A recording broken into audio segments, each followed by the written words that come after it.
while since we met, so I'm glad to have you again. I thought that since it's been a while, we should have a chat. Today, I want to deal with three subjects, and then I'll open the floor to your questions. One, I want to deal with the half-yearly review of our economy, which you would have seen in the media. Some of it would have seen in the media. What I want to emphasize about it is the fact that our economic growth in the circumstances, I would say that it has been really satisfactory. The growth, the 3.2% growth. When we take into consideration the international environment under which we operate in, we're already hearing that Europe seems to be going through, again, some difficulties. And North America, their recovery is far, far slower than was expected. So with that one factor, I would say that it is our progress here has been satisfactory. The second factor, too, is that internally, with the lack of cooperation that we've been having, and the kind of atmosphere that the opposition seems to want to create, their attitude seems to be totally anti-developmental. And I must say that a large section of the media, too, seems to have joined in that campaign. And therefore, again, I would say that from that point of view, our performance has been very good. And it has shown and demonstrated, I would say, that our management of the economy, it has been to achieve this with all of the circumstances I spoke about. I think that speaks volumes about good governance that we hear talking about all the time. There are some areas that I would like to highlight. One, the sugar industry has shown a better performance, but that doesn't mean that it is out of the difficulties that it has had. And, but it shows, too, that it has the potential to overcome the difficulties once everyone worked together in the same direction. Its production of 79,995 tons of sugar, or almost 80,000 tons of sugar, in the first crop was well above the first crop of 2013. And you know, the second crop has started back. There's still some difficulties that they're going through on seasonal weather. Still a problem. The turnout that I spoke about before at work is still an issue. My information that we have about a 53% turnout only, so we still have those difficulties. And I think you probably understand why it is so important for us to go more and more into mechanization in the sugar industry because of the labor. The rice industry, too, has done very, very well. And it is showing a big growth, again, in the rice sector. And our problem in the rice sector is a bit different than the one in sugar, in the sense that we have to try to get the markets for the rice at this point in time. And that is what we're working for. I'll speak a little bit more about that just now. The areas where we've had difficulties has to do mainly with the price of gold. That is still an issue, and as a result of that, it has caused a fall in declaration. And the price of sugar, too, that's another difficulty on the international market. It's not so good at this point in time. We hope that in this second half of the year that will improve, as we hope that the price of gold, too, will improve on the international market and help us to do better. It is also noteworthy, it is also important to note that We have also, even though not in a very, very big way, but we have improved our balance of payments. In a significant way, we have improved our balance of payments. The overall balance of payment deficit improved greatly. It was $93 million this year compared to $145.6 million in the first half last year. So that's a major improvement, I would say. Another major improvement is our debt, an improvement in our debt situation. Our foreign debt has come down in 2014 by about 1.6%. And our domestic debt, too, has come down by some 11.8% compared to the same period, the first half last year, if you measure it from that point of view. So I will say that we've also had some good spots in increasing manufacturing sector making a bigger contribution. So what also is, it tells me from the figures that I've been looking at, is that our economy is now much more resilient. It's much broader based.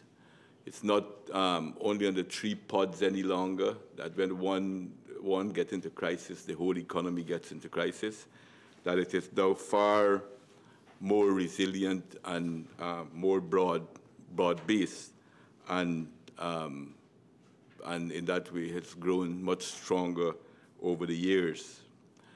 The second issue I would like to deal with is to inform you that when I was in Colombia a few weeks ago, a week or two ago, I was in Colombia. I had a meeting with the president of Panama, and I have since then sent a delegation to Panama to look for more markets for rice. And my initial reports, the team has just come back with Copa Airline. And my initial report is that the mission was successful. The details you will have tomorrow. I asked them, it was led by the Minister of Agriculture, to make a statement tomorrow with the details, but we have managed to get some new markets for our rice in Panama, and hopefully we are continuing to look for more markets in Central America and in Africa, and we're pursuing those markets aggressively in order to not to restrict the growth in production in rice, but to be able to find the markets for the production, the increased production that we have. This year it is expected to be about 600,000 tons of rice that will be produced, which is a big, big improvement and a big, big development from what we've had. The third issue I would like to just touch on quickly is I want to take the opportunity to publicly congratulate the students who wrote the CXC examinations. The results this year were much better than many years ago. For a while now, it is better. It shows that our investment is paying off. We have the challenge of sustaining it and building on it and improving on it much more. So I want to congratulate the teachers, the parents, the schools. One of the interesting things to note is that the passes right across the country, we've had very good passes. If you look at the top 100 students, they came from right across Guyana, including some of the schools in the interior area as well. And that is something that was unheard of 20 years ago, where almost all the passes came from about 4 or 5 schools in Georgetown. So no longer will parents have to sacrifice to send their children from the countryside to Georgetown to go to school, because we noticed that the schools have done very, very well. Many of the schools have done very well. I know that there's a lot of room for improvement. I mean, we're not satisfied completely with the grades, but just compared to in the past, it has been an improvement, a significant improvement, and we hope that we can build on it. And as I said, the spread is really, it's really wonderful to look at and really pleasing to look at, to see that that right across the area we've seen significant improvement in like Santa Rosa School in Region 1, Aurora Secondary in Region Abramsville Secondary, Anna Regina Secondary, Johanna Cecilia Secondary School. They have done in Region 3, Zeeburg, Stewartville, Lenora, West Demerara Secondary, Potentia. They've all done much better than in recent times. Region 4, all the regions you've had doing well, right up to Warramadong. They have had an improvement. And so I think that all in all, we are seeing some significant improvement right across the country. And that will cut away from this idea that everybody has to get into 1 or 2 schools in the city. Parents could feel much more confident and comfortable with their children going to different schools. So those are some of the points I would want to, observation I would like to make before I open myself to your questions. So who's going first?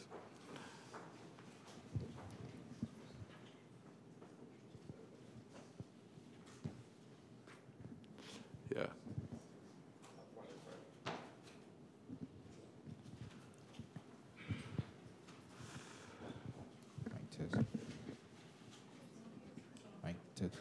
Good afternoon, Mr. President. Chevy Devon, Starbuck News. I am allowed to ask questions aside from the topics that you've, I presume? Yeah, go ahead. Good. I wanted to ask you, Mr. President, on the UG loan situation. Okay. The fees have been adjusted, as UG has stated. However, the Ministry of Finance has not yet stated if it will offer loans to absorb the increased amounts. The last time I spoke to the Minister of Finance, he said it's still engaging cabinet. What I want to ask is, was government's representative on UG's council not aware of the impending fee increase for substantially enough time so that cabinet could make adequate preparation consideration to offer the loans going into the 2014-2015 academic year? Okay. We are looking at it. It's true that we haven't completed looking at it as yet, but this is something that is an active consideration. We will resolve it in time for the new academic year. I thought that you would have been congratulating us for restoring what was there in the first place and not having the budget cut. You know, it was cut, and we had to, this is one of the things that we are being criticized about. So the important thing is that we have restored it, and we have to look at the additional sources, or we have to make a decision how we will deal with it. So that is close to be done at this point in time. Let me follow up. Has the entire 450 million been restored, or is it just the 225 million? I believe the whatever. I'm not sure offhand. I don't have the figures offhand, but we are not going to allow. The main thing is that we are not going to allow the students to suffer unnecessarily. Yeah. A question, Travis Chase, Nightly News. A question out of Which news? Nightly News, AGP Nightly News. Oh, okay. A question out of your opening statement, sir. On the issue of the no confidence motion, is the administration really going to sit and wait, given the chance that the no confidence motion stands a chance of being passed in Parliament, really going to sit and wait for the no confidence motion brought against your government for that to be in history? Or would you prefer to go back to the polls? And what is the last word you got from GCOM on their preparedness for the elections? Okay. If it's gone? Well, GCOM continues to say that they are ready for the elections. I think they could be very well be more ready for a national election than for a local government elections, because it's a different procedure that has to be going through. With local government election, they have to create boundaries and all of that. Because the last time I had a conversation with any official from the Elections Commission, they were telling me that whenever the government, the minister wants to announce the date for local government election, they needed 6 months but I don't think the same thing might necessarily apply to a national election. Going to the question of the no confidence vote, that's ahead of us.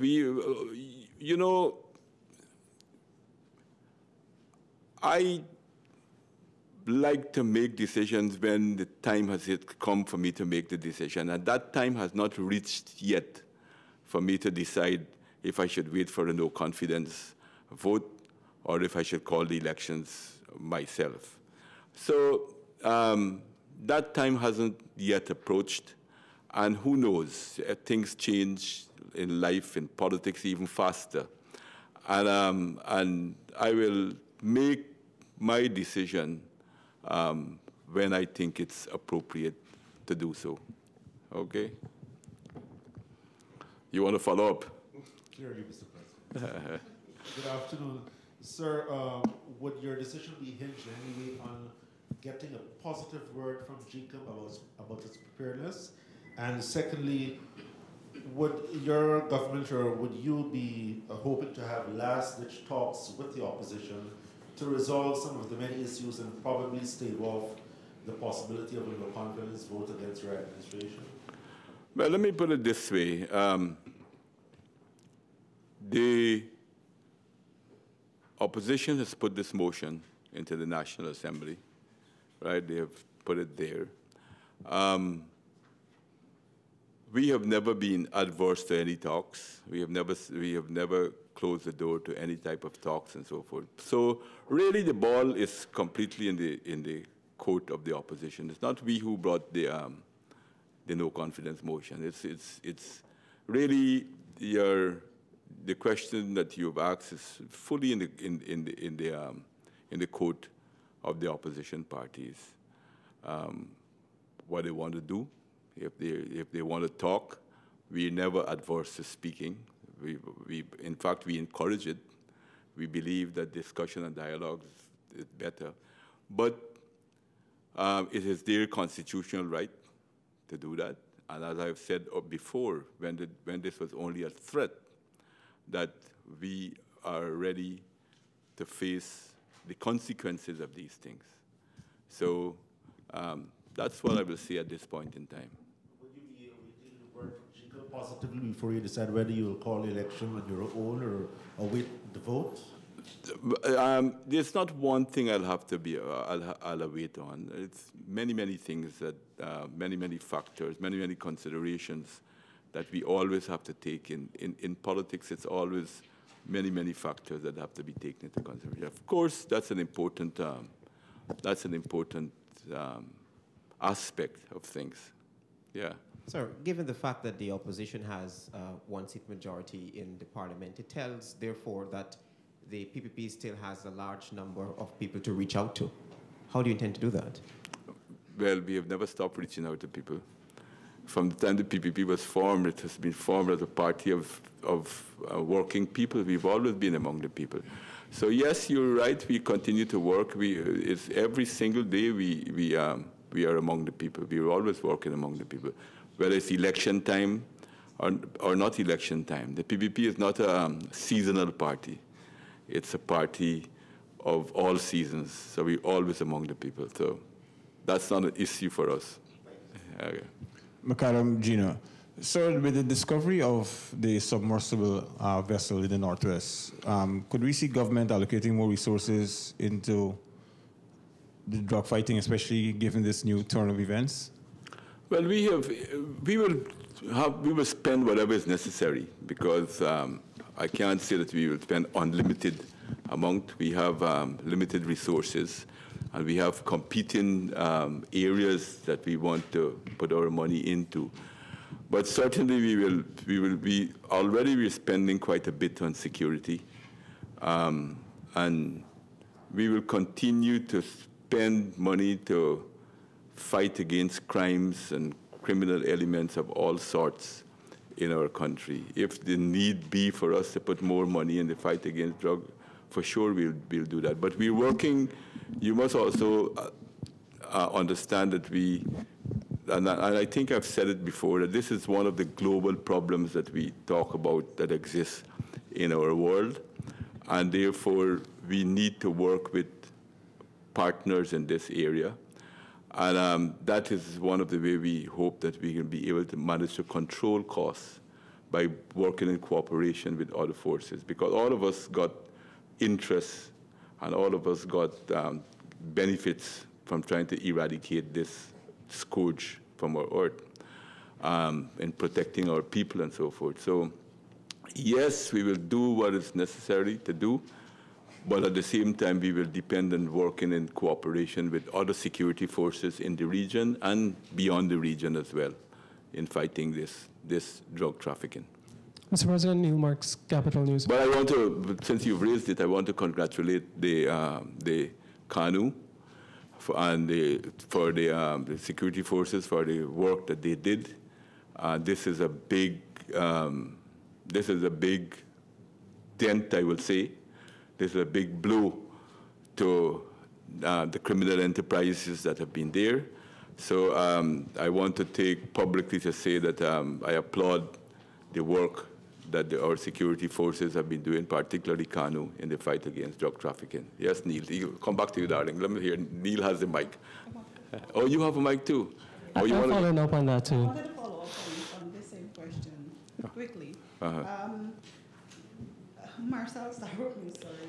Mr. President, this operation which unearthed the narco sub saw the police being totally excluded from the operation. But you don't think that... some say it's to preserve the intelligence of the operation. What are your views? No, I don't think so. I don't think so. I don't think so at all. I think the KANU and the police constantly work in close cooperation with each other. So I wouldn't also encourage you to throw in all this aspersions against the police like that. Not me. Well, tell me who. No, It being said, no, I don't know if that's a fair comment. But of course, every agency will work, and the general policy, as I'm not a specialist in the area of security, but I have to know something about it. But I think security forces all over the world work on the basis of need-to-know basis, and that's a general rule across. I don't know why you're smiling, but ask if you feel the police don't need to know. But no, that's a general rule in security forces, that you work on need-to-know basis at all times. Yeah, you don't volunteer certain information at any time. Yeah, and it doesn't mean anything. It has nothing to do with what you were saying there. Yes. Sorry, I have three things. One, just to follow up on the same issue, what are your security experts telling you about what exactly happened? How did that end up there? Do you firmly believe that is the work of drug traffickers? Yeah, well, my initial reports, yes, it is believed that it is of drug traffickers. In fact, what is believed to have found, but what has been done so far, the area has been secured, and they are also going to look and do a more proper and thorough examination in the very near future, in a matter of day or days to understand it. But the initial report I have with what they have found, they seem to have found the area where this thing was manufactured in. That is what the report I've had. I only not so long ago had a meeting with some of the security forces, and that is the information that I have, that it was manufactured here, and I don't know if any was manufactured before this, but it is obviously it has to do that you will probably get to understand and appreciate more why this fight has to have a lot of international cooperation, because I'm sure that this is not just I am convinced that this is not necessarily only a local operation. It probably has links with outside forces as well. Could you say what foreign governments your government is cooperating with on this issue at the moment? Oh, with the DEA in the United States. Okay. Thank you. Sir, and on the question of sugar, what is holding up the appointment of the new board? The board has been appointed. I don't know, it should be announced already, but it has been appointed. Unless I'm missing something, I don't know. I think I even called some names at one of the press conferences. That So I'm missing that. I apologize. Okay. I'll go running that down. Sir, there's been a lot of controversy in the press regarding the operations of Bai Shanlin in Guyana. Sir, are you satisfied that the regulators, the Ministry of Natural Resources and the Forestry Commission is properly overseeing the operations of Bai Shanlin, especially with regard to the concerns of Guyanese regarding its operations? Let me tell you what I'm convinced about. I'm convinced that there is a orchestrated attack on having investment in our country. And that pattern has been shown from the beginning of last year. It's not a one act we're talking about. It's not a one act. This has been something, one, how do you explain the opposition to the Amaila Falls project? Two, how do you explain the expansion of the airport? The attack on, how do you explain the attack on the other specialty hospital? How do you explain the attack on Marriott? We don't have a five-star hotel in this country. How do you explain those things? How do you explain the fact that the anti-money laundering bill, which has an impact on every single Guyanese in this country, cannot be passed by the National Assembly? And and there's obviously a link with sections of the media which is clearly has taken an opposition's position and now moving their attack against investors in this society. Specifically about Bai Shanling, I am not speaking for Bai Shanling, but I'm telling you that the Ministry of Natural Resources was summoned to the Standing Committee of the National Assembly. They answered every single question. Not a question was left unanswered. Nothing that, as far as I am aware and has been reported to me, has been done in any illegal way. All of these arrangements are the same across the board with everyone else that goes into these kinds of arrangements. There is no raping of our forests. In fact, the export of logs is still way below what we can export based on some of the regulations and the laws that we have. But we have this constant and total attack against investment, particularly Chinese investments in the country, which I really find to be, to my mind, this is totally anti-national, and the target is our economy. That is what it appears to me to be. Sir, then sorry if nobody else has a question. I think somebody, go on there, go on. How do you then respond to residents? I'll give you an example. The village of Koban in Region 1 has said that the extension that they applied for their village is in the concession area where Bai Shanlin is working. Well, if that is the case, there's mechanism to resolve that. They have said that they've pointed this out to your Minister of Amerindian Affairs and nothing has happened. Okay, well, that will has its procedure, but that doesn't have anything to do with the vicious attack against investment in the country. You're shifting the goalposts. You know, you're asking me about one thing and then moving to another. That has a procedure to go through to settle these issues, right? And that's a different issue, and that will be taken care of. But what I am opposed to, we need investment to develop our country. Chinese investment has played an important role, not only in Guyana, in Jamaica, in the Bahamas. The biggest investment in the Bahamas now is Chinese investment. The largest investors in Jamaica are probably Chinese investors. Africa growth at 5% per annum is principally due to Chinese investment in that continent. And I'm therefore very shocked at the vicious attack that I'm seeing in the media against investment in our society.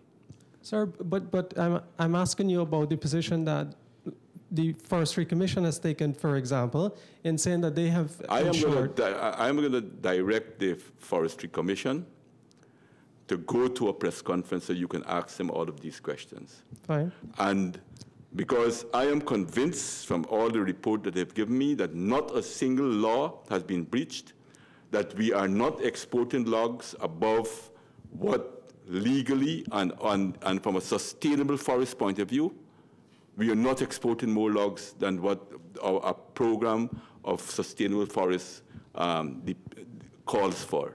In fact, the figures that I have seen, we're way below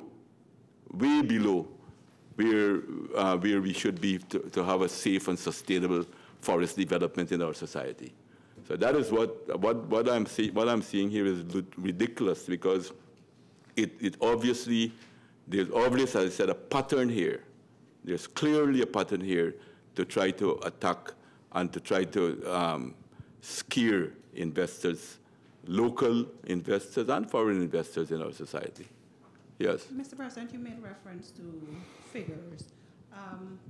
Do you have any of those log export figures at hand? Yeah, there is. In fact, I have some here, but you better get it directly from the agency. But I have some. You'll share it with us? I didn't come here unarmed. I didn't come here unarmed. Let me tell you some of the things. The total.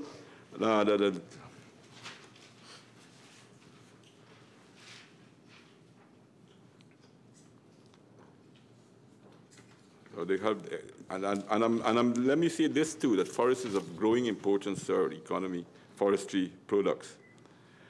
But there's a lot of figures here. I'm trying to find the relevant ones that I can point to you. Exports of where being, let me see. The impact of logging on forests in Guyana is very low. Logging activities in Guyana are guided by strong forestry guidelines that are, okay, you might say that, yeah, let's go.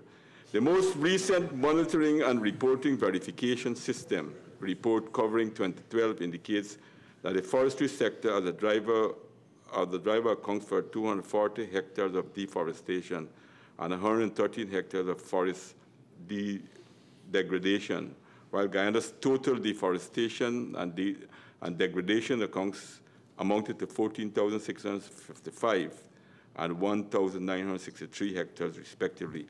These figures equate to 0.0013% of the total deforested and degraded land covered change in 2012 to the forestry. This, by no means, is a compromise in commitment to our agreement with Norway, etc. Let me find some other relevant area.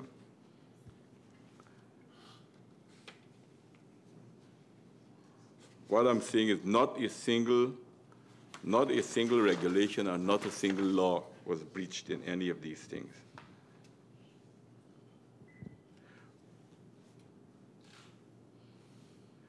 One requires the whole of a state forest exploratory permit is to engage in limited commercial harvesting to allow for a maximum of 25% recoupment in exploratory costs. To date, only 1,778 cubic meters of logs were exported over the period January 2013 to June 2014.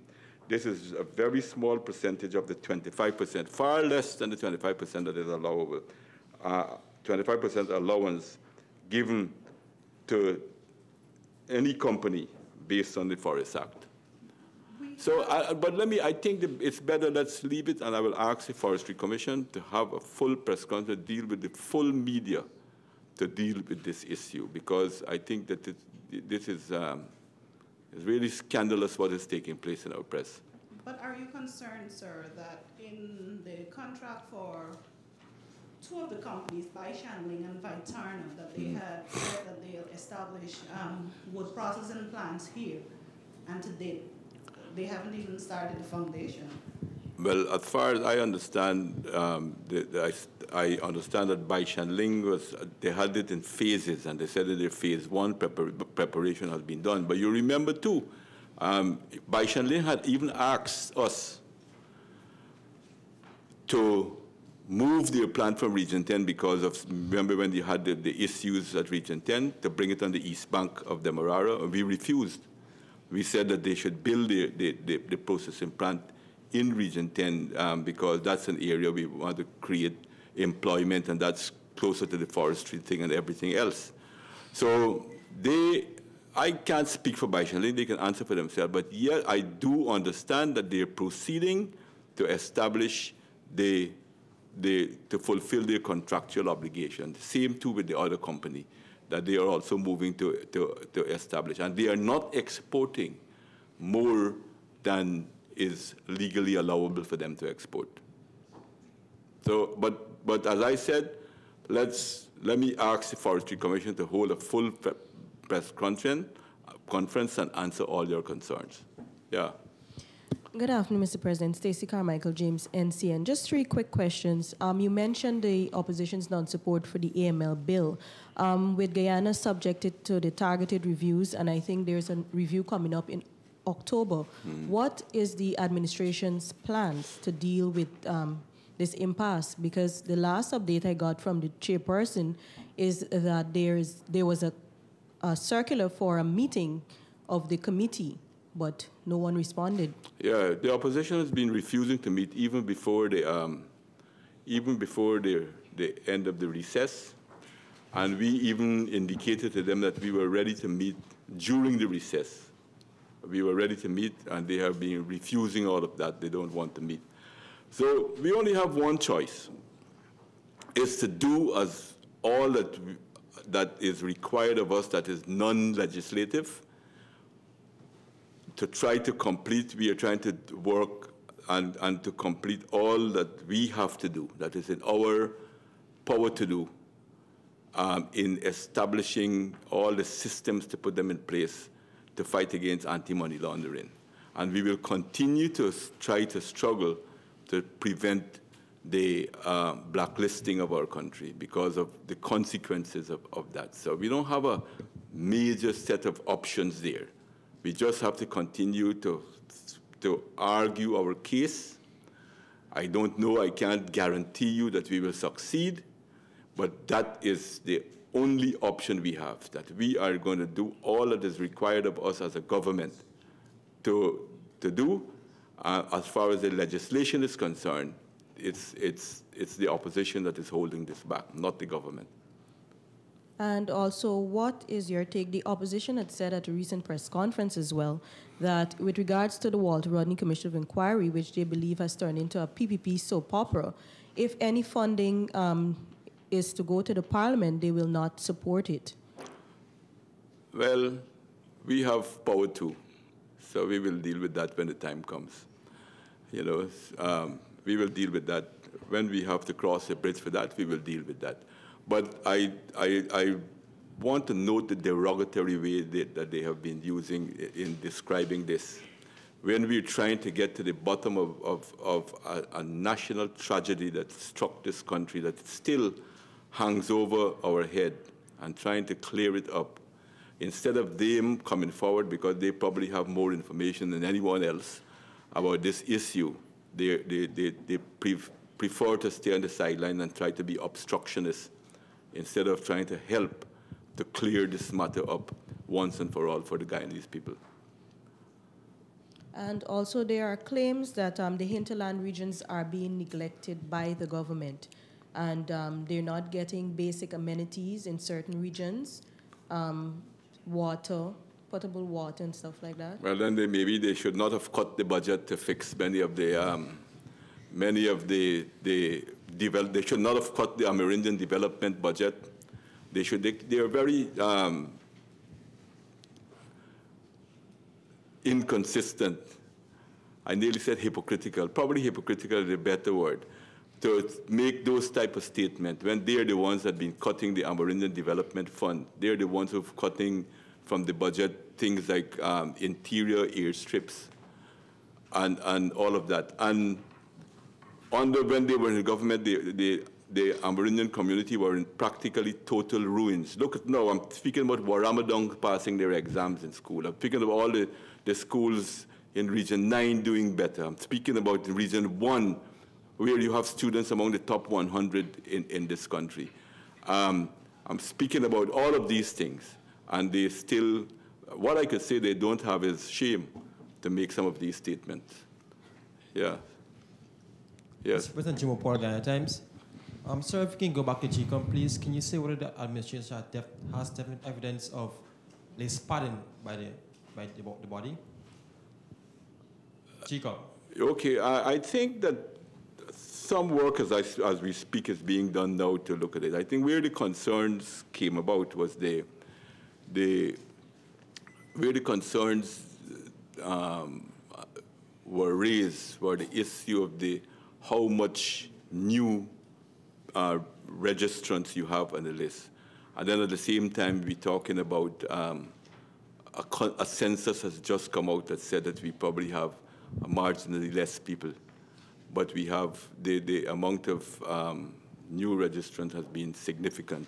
So I think that's where the concern is, and I know the party is doing some work to look into this, to see if there is any inconsistencies, any problem there. Yeah. Yes. Makaram Gino, away from the politics as such, touching on the area of health. The what? Touching on the area of health. I don't know if you've been briefed about the cases of Ebola in Africa and the steps that other countries are taking to maybe increase monitoring.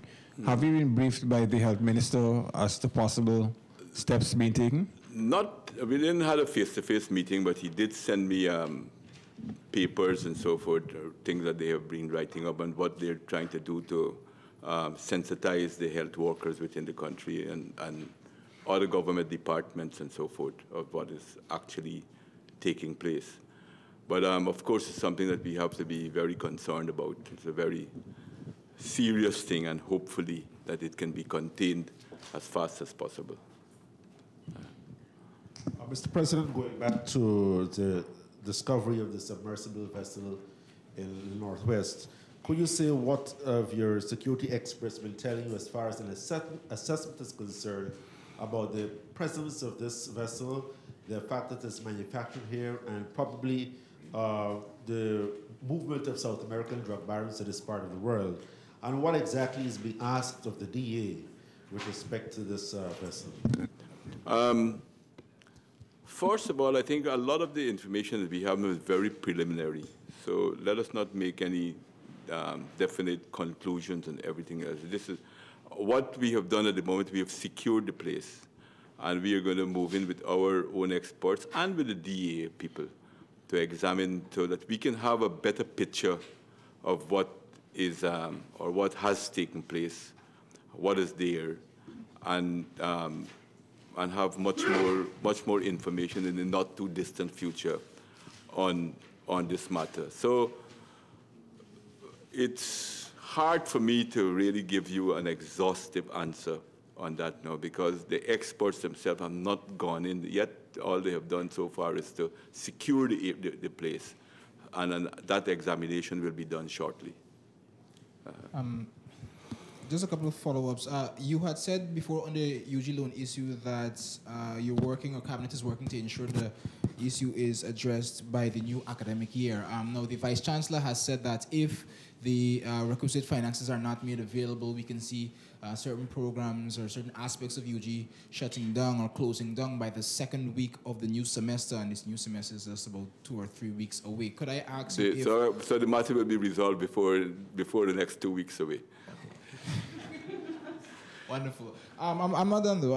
That was just one follow-up. On the issue of AML, I want to follow up, but I didn't have it.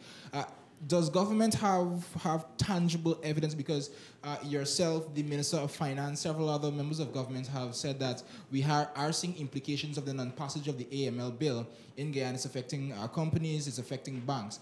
Has government carried out any survey to acquire tangible evidence of these implications? Is there any document or any documentation to show that this company is suffering in whatever way or anything of that nature, sir? I'm not sure to what extent any definite survey has been carried out, but there is very clear, much more time taken to transact business, much more scrutiny on many of the transactions and so forth that is absorbing a lot of time. And it's probably costing more to do business here. But that is also, you know, that anybody with a bank account of a certain amount, they have to verify and do a lot of these type of things are being called for. A lot of forms, a lot of things to fill out and so forth, because of the demands of other institutions that does business with Guyana, because the word has gone out that we are a country that don't have this necessary legislation, and we could endanger the international financial community. So that is why there's far more scrutiny, which is taking up much more time. And obviously, business people will tell you time is money. So they'll be losing in that way. One final thing, Mr. President, on the issue of local government elections, specifically on the local authorities. I thought that was off the agenda with the... No. Specifically with the local authorities amendment bill. That bill was unsuccessfully, well, it was not assented by yourself for the reasons that you have stated. Now, I had asked the local government minister if there's consideration for a new local authorities bill to further postpone the holding of local government elections. Well, we have to take that to the Parliament for sure. If the deadline cannot be met, then the next step, you have to go back to the Parliament to extend the life of these institutions. Could you say when we could see the government bring another such bill? It obviously has to be after the recess. Yes, but a particular month has been drafted, anything of that nature? Probably almost immediately after, because immediately after. Yeah, it must be very, very soon, I would say.